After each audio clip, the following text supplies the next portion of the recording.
أعوذ بالله أعوذ بالله من الشيطان الرجيم بسم الله الرحمن الرحيم الحمد لله رب العالمين وصلاة وسلام على سيدنا محمد وعلى آله وصحبه أجمعين والسلام عليكم ورحمة الله وبركاته. Frères et sœurs, assalamu alaikum wa rahmatullahi wa barakatuh. J'espère que vous allez tous et toutes bien en ce tout début de soirée de ce jour de mercredi 16 janvier et il est précisément 19h, il est précisément 19h23. Bonsoir à toutes les personnes n'étant pas de confession musulmane qui pour X ou Y raison écoutent cette présente vidéo qui par ailleurs n'était pas prévue au programme, si programme il y a. Alors frères et sœurs, la question que j'aimerais vous soumettre étant la suivante. Doit-on considérer que nous autres, les musulmans dits sunnites, sommes quelque part pratiquons une forme de shirk, en tout cas de mécréance, à travers le sujet que je vais vous évoquer.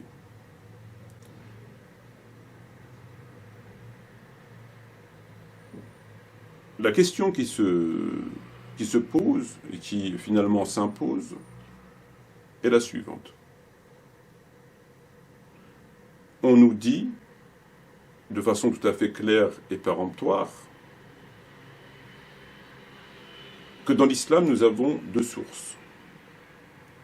Le Coran, Al-Qur'an, ou la Sunna du prophète, Mohammed alayhi salatu wassalam. Afin que nous autres musulmans puissions pratiquer correctement notre religion, et quand je dis pratiquer correctement notre religion, je parle d'obligation. Dans un premier temps. Dans un second temps, je parle d'obligations mentionnées dans le Coran. C'est-à-dire qu'ils ont une correspondance avec le Coran. Ce n'est pas des obligations qui sont inexistantes dans le Coran. Qu'on vient nous dire ensuite, ce n'est pas dans le Coran. Comme par exemple les mois sacrés. Allah évoque dans plein de versets les mois sacrés, nous ne savons pas quels sont ces mois sacrés. Afin de pouvoir les respecter, je parle de ce sujet, mais il y en a tant d'autres, nous avons besoin du prophète. Ça me semble évident. Et lorsqu'on parle de prophète, on parle donc de la sunna du prophète, et lorsqu'on parle de la sunna du prophète, ça renvoie, entre autres et surtout, au hadith, et le premier d'entre eux, Al-Bukhari, Sahih d'Imam Bukhari, puisque étant le plus authentique, le deuxième livre après le Coran, le plus réputé. La question donc qui se pose, c'est que, est-ce que, au nom de cette évidence, cette vérité, qui vient nous indiquer que on ne peut pas pratiquer correctement notre religion et un certain nombre d'obligations sans faire appel à la sunna et donc sans faire appel au hadith et donc sans faire appel en premier lieu al Bukhari. Puisque, je le répète, il y a un certain nombre d'informations dans le Coran dont on n'a pas le détail. Bon. Alors après, comme on a entendu dans les débats coranistes, ça ne les dérange pas de... Enfin voilà quoi...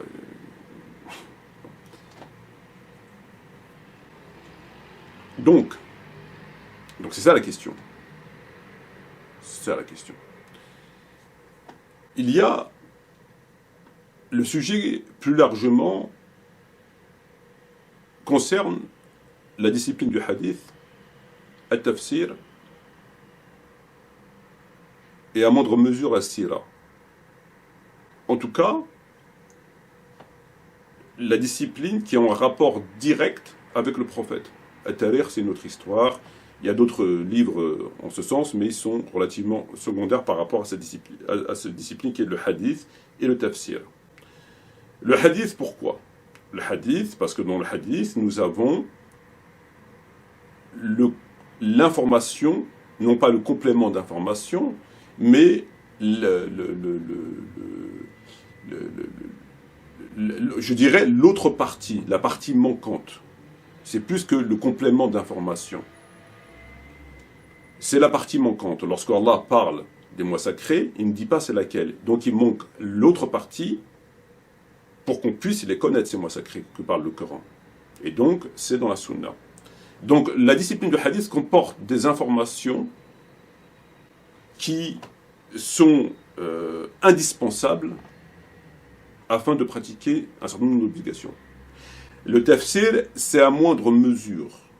Parce que le tafsir ne donne pas une nouvelle information. Le tafsir, il reprend le Coran et il vous explique les versets. Donc nous avons l'information, le Coran, mais on a l'explication ici. Alors que le hadith vous donne la nouvelle et inédite information. Le hadith vous donne quelque chose qui est inédit, même s'il y a une correspondance avec le Coran. Le tafsir vient vous expliquer non pas quelque chose qui est inédit, puisque c'est le Coran, mais vient vous l'expliquer de façon le plus juste, le plus conforme, le plus vrai possible, puisque c'est fait par des gens dont ils ont fait la recherche, l'étude, etc., leur profession.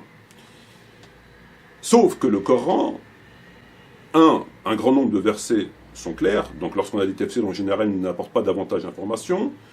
2, un grand nombre de versets ne concernent pas la pratique, en tout cas obligatoire, parfois aucun rapport avec la pratique.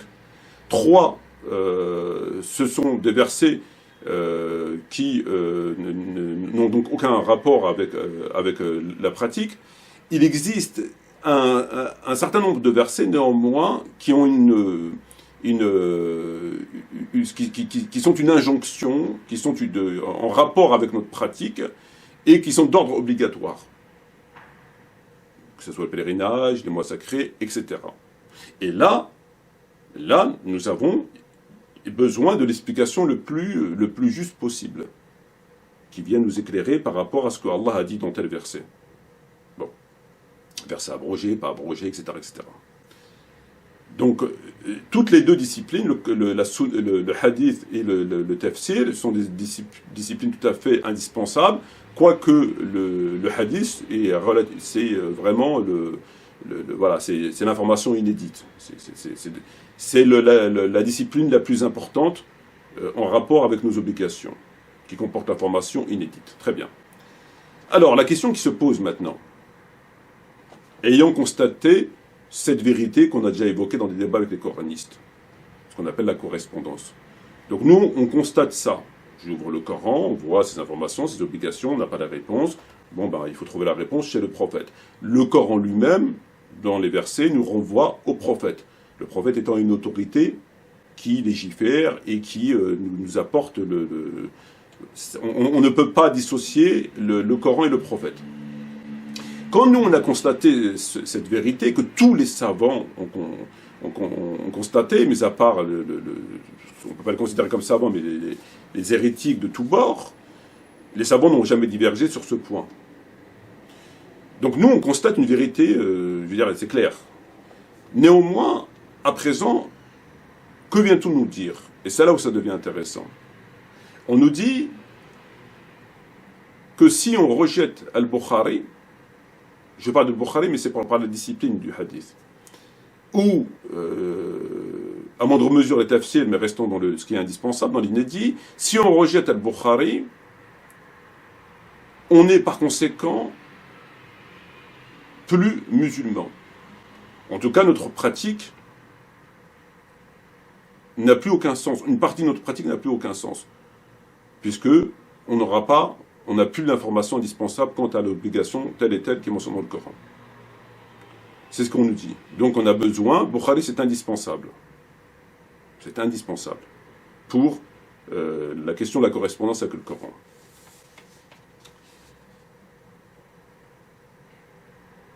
Alors, est-ce que ces propos sont justes? Est-ce que nous autres musulmans sunnites, dits sunnites, nous ne pouvons pas dissocier le Coran et le Bukhari? Est-ce que pour pouvoir pratiquer notre religion, on se doit obligatoirement d'associer Al-Bukhari afin d'avoir l'information impérative concernant un certain nombre de notre pratiques d'ordre obligatoire. Oui ou non? Et c'est là où ça devient extrêmement grave. Les gens qui vous diront oui sont tombés dans une forme à défaut de shirk, une forme de mécréance. Les gens qui vous disent oui, on a besoin de Bukhari, c'est indispensable, sans quoi on ne peut pas pratiquer correctement un certain nombre de nos obligations dans le Coran, sont tombés dans une forme de mécréance. Et c'est très grave. Pourquoi je vous dis ça? Parce que ceci est évidemment faux. Ceci est évidemment faux. Il faut rappeler, frères et sœurs, que le Coran ne fait nulle part mention de Bukhari. Le Coran fait mention de la sunna du prophète. La sunna. Et c'est dans la sunna qu'on retrouve les informations indispensables à notre pratique. Donc, ici, il faut faire la distinction entre la sunna du prophète et le Bukhari. C'est deux choses. C'est pas la même chose. La sunna, c'est une chose, c'est le prophète, etc. Et le Bukhari, c'est le Bukhari. Des gens avant Bukhari ont pratiqué leur religion avant que Bukhari ne vienne. Ils ont pratiqué correctement leur religion alors que Bukhari n'était même pas venu au monde. Donc la première des choses, c'est de dire et d'affirmer qu'il faut faire une distinction entre le Bukhari et la Sunna. Même si Bukhari renferme des informations par rapport à la Sunna. Mais le fait de considérer que le Bukhari est indispensable et qu'on a lié le sort, l'islam, le prophète à Bukhari, il n'y a pas d'islam, il n'y a pas d'islam, il n'y a pas de prophète, il n'y a pas de pratique correcte de la religion sans Al-Bukhari. Parce que Bukhari comporte les informations les plus sûres en ce sens. Là, c'est une forme de mécréance. Ceci rejoint l'idéologie aussi chiite. Dans la croyance chiite, l'islam ne s'arrête pas au prophète. L'islam, le Coran, le prophète, mais il ne s'arrête pas au prophète. L'islam continue avec l'obligation de suivre, entre autres, les 12 imams. Si vous vous écartez d'un des imams et vous prenez une autre voie, ou vous ne le reconnaissez pas, etc., comme c'est en reconnaissant par le moyen d'autres califes comme Abu Bakr, etc., on est mécréant. Nous sommes considérés comme des mécréants. Donc pour les chiites, l'islam ne s'est pas arrêté au prophète, l'islam continue. Ça veut dire qu'ils ont lié le sort des 12 imams, à commencer par l'imam Ali, alayhi salam, au prophète. La mission du prophète ne s'arrête pas à la mort du prophète.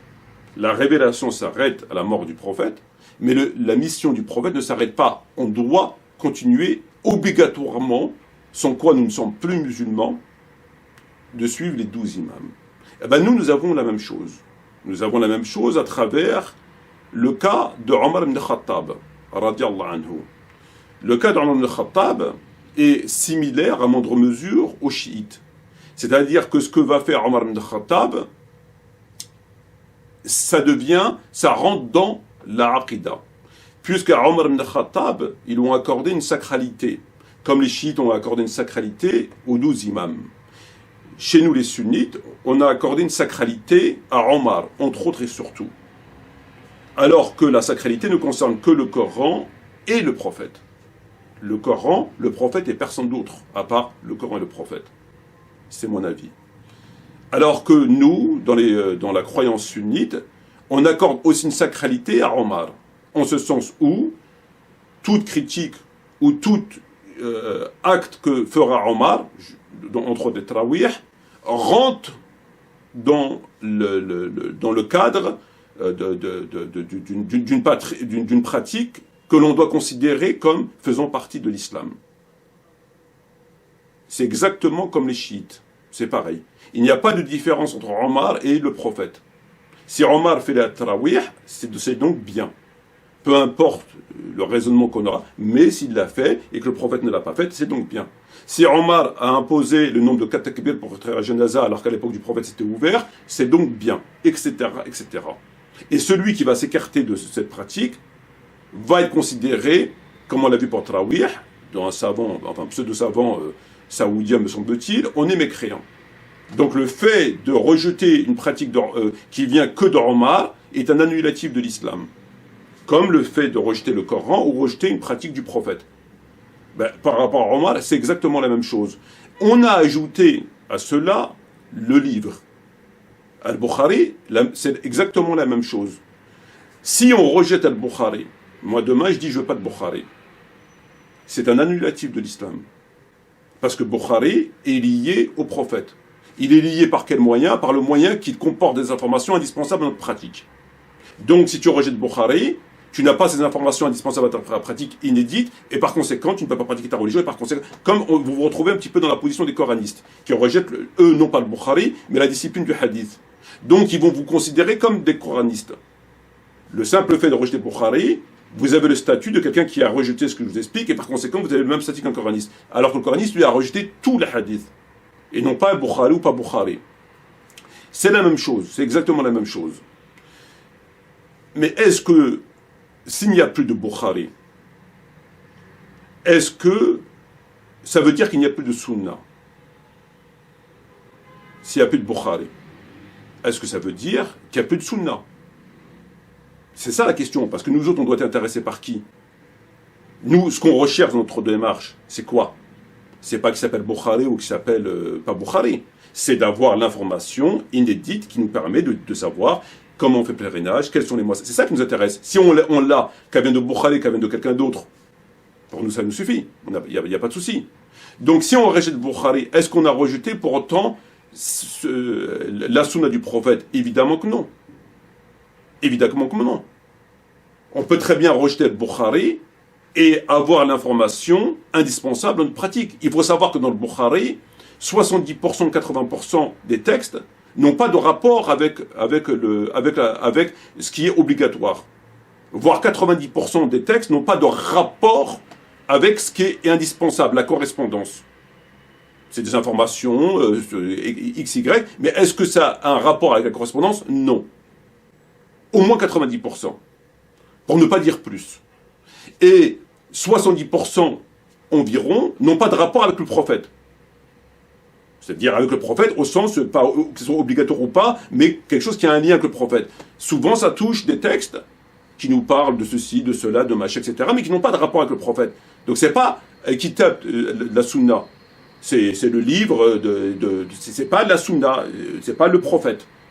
Donc 70% n'ont pas de rapport avec le prophète, et 90% au moins, voire plus, n'ont pas de rapport avec la correspondance qui est obligatoire.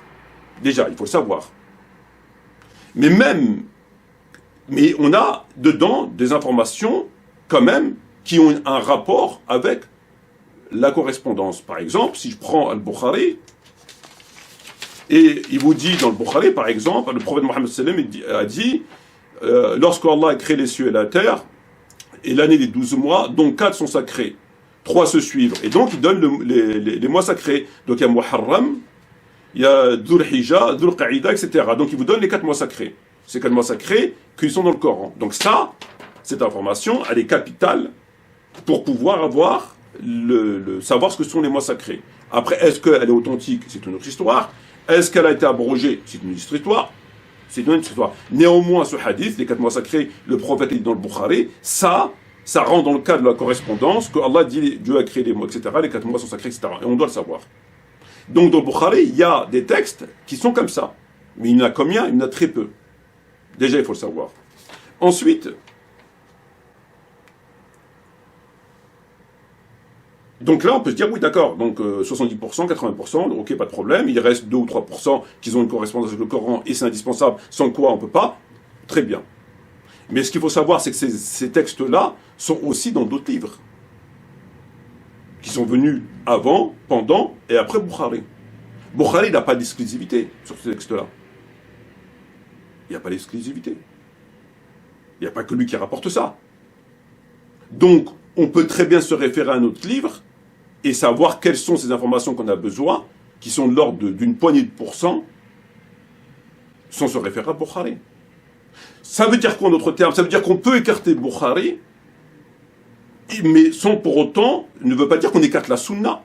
Et donc on devient des espèces de coranistes. Puisqu'encore une fois, 70 et 90% ne concernent pas la sunna du prophète, et que le quelques pourcents qui restent, on les retrouve ailleurs. Donc écarter Bukhari ne veut pas dire écarter la sunna. Par conséquent, ne veut pas dire écarter l'information inédite. C'est un fait.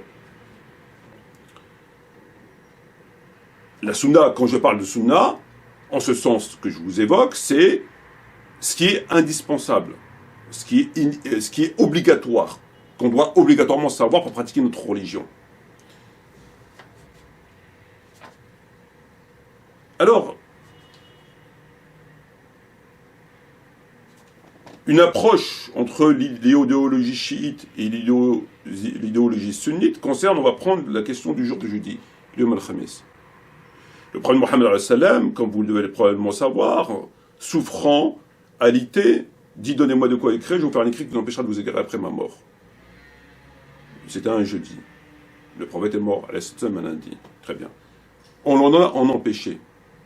On ne l'a pas donné de quoi écrire. Deux approches s'affrontent sur ce point, sunnite, chiite. Sunnite vous disent que simplement c'était pour éviter que le prophète fasse un effort inutile, c'est pas ce que vous voulez, enfin même si c'est totalement ridicule. Et les chiites, eux, disent c'est très grave, le Coran dit obéissez à Dieu, à son messager, etc., c'est très grave.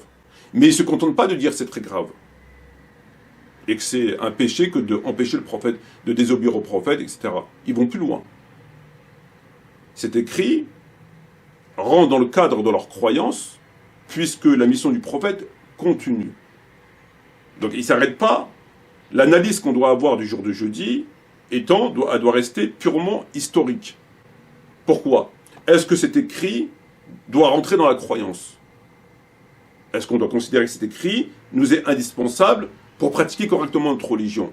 À cette question, je vous dis non. Non. Comment je le sais?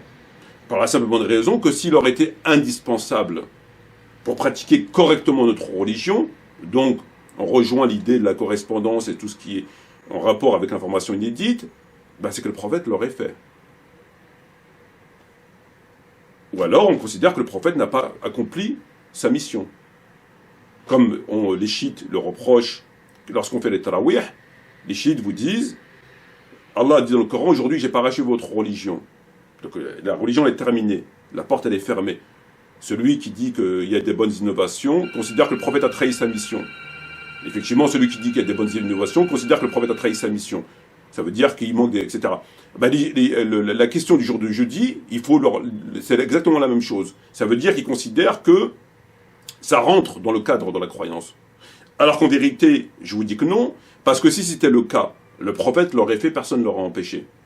Si ça faisait partie de ses prérogatives d'une injonction divine, indispensable à ce pourquoi elle était envoyée, il l'aurait fait. Et il ne l'a pas fait.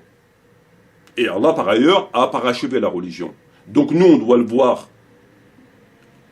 d'un point de vue purement historique, sans nier la gravité. On ne peut pas dire c'est normal qu'on s'interpose à lui, il était malade, ça ne se tient pas. Mais on doit s'arrêter au fait que c'est un événement historique, qui ne rentre pas dans la croyance. La croyance, c'est le Coran et la Sunna. Tous les gens qui pensent que le Bukhari est indispensable à notre pratique, sans quoi on n'est plus musulman, puisqu'on n'a pas l'information qui nous permet de pratiquer un certain nombre d'obligations, sont dans le péché. Ça voudrait dire que si Bukhari ne serait pas venu, si on enlève Bukhari, le prophète n'a pas fait sa mission. C'est-à-dire que Bukhari, il marche de pair avec le prophète. Comme le Ali, l'islam marche de pair avec le prophète. Ça veut dire que si t'enlèves Bukhari, il n'y a plus de prophète. Il n'y a plus d'islam. On ne peut pas les dissocier. Comme on ne peut pas dissocier le prophète du Coran. Est-ce qu'on peut dissocier le prophète du Coran? Non, on ne peut pas. Eh bien, eux, ces gens-là, dans ce qu'il dit, c'est la même chose. Si tu enlèves Bukhari, il n'y a plus de prophète. Le prophète, il est coupé à 50%. Et ça, c'est grave. Ça, c'est extrêmement grave. Et c'est faux. C'est complètement faux. Et c'est grave que de penser... Ça veut dire qu'il n'a pas accompli sa mission. Ça voudrait dire qu'il n'a pas accompli sa mission. Ça veut dire que Allah envoie un prophète, mais que ce prophète a besoin de gens derrière qui sont indispensables à ce pourquoi il était envoyé. Comme le Coran. T'enlèves Ibn Kathir, ben tu peux pas comprendre le Coran sur des choses qui sont obligatoires. C'est-à-dire que Ibn Kathir il est lié à l'islam. T'enlèves Ibn Kathir, il n'y a pas d'islam. Il n'y a pas de compréhension du Coran. T'enlèves Bukhari, il n'y a pas de prophète. Ils marchent de pair. Comme ils ont fait avec les versets manquants de la lapidation, vous avez dans le Bukhari des versets sur la lapidation qui ne sont pas dans le Coran. Donc si tu veux avoir le Coran complet, il faut que tu prennes les versets qui sont chez Bukhari. Il y a des versets qui se baladent ailleurs. Est-ce que le Coran est complet? Non, il y en a d'autres qui se baladent ailleurs. Alors que ça, c'est évidemment, c'est extrêmement grave. L'obligation étant de suivre le prophète. L'obligation étant de suivre le prophète. De ne pas dissocier le Coran et le prophète. L'obligation étant de suivre le prophète, et pour être précis, dans ce qui est d'ordre obligatoire quant à la correspondance avec le Coran. Ce que Allah a évoqué. Pas que, évidemment pas que, mais restons dans ce qui est vraiment que personne ne peut nier. Est-ce que cela veut dire qu'on a besoin de Bukhari, sinon on ne peut pas? Non. Évidemment que non. Bukhari n'est pas lié au prophète. Selon ce que je vous ai expliqué. Les informations qui sont de quelques pourcents, qui ont un rapport avec la correspondance, vous les trouvez ailleurs. Donc si vous enlevez le Bukhari, ça ne changera rien à l'islam. Ça ne changera, on ne s'en rendra même pas compte. On ne s'en rendra même pas compte. Il n'y a aucune information dans le Bukhari, jusqu'à preuve du contraire. Il n'y a aucun hadith qui a une correspondance d'ordre inédite obligatoire qu'on ne trouve pas ailleurs. Que ce soit dans le Muwatta et dans d'autres livres. Aucune. Donc, il faut cesser de dire que le prophète est lié à Bukhari, qui sont inséparables. Comme le chiite, ils le font avec Ali et le prophète. Et plus précisément avec les 12 imams. Le prophète a accompli sa mission. Tout ce qui n'a pas été dit n'est pas d'ordre obligatoire. Tout ce qui vient se rajouter après le prophète d'ordre pratique comme Tarawih, c'est un péché. Et aucun individu ne vient compléter la mission du prophète. Ni par sa personne, ni par son livre. Aucun. Personne n'est indispensable à l'islam. Personne. Ni Abu Bakr, ni Omar, ni Ali, ni Bukhari, ni Ibn Kathir, ni qui vous voulez. Personne. Ils ont apporté, bien sûr, leur rapport scientifique et que Dieu les récompense. Ça, il n'y a pas de problème. Mais est-ce qu'on peut considérer qu'il faut les lier et de dire, s'il n'y a pas de Bukhari, il n'y a pas de prophète, s'il n'y a pas d'Ali, il n'y a pas de prophète, s'il n'y a pas de... Ça, c'est du shirk. Le prophète a accompli complètement sa mission. Et rien ne s'associe au prophète. L'islam, c'est le Coran et le prophète. C'est tout. Voilà. Sur ce, je vous remercie. Wassalamu alaikum wa rahmatullahi wa barakatuh.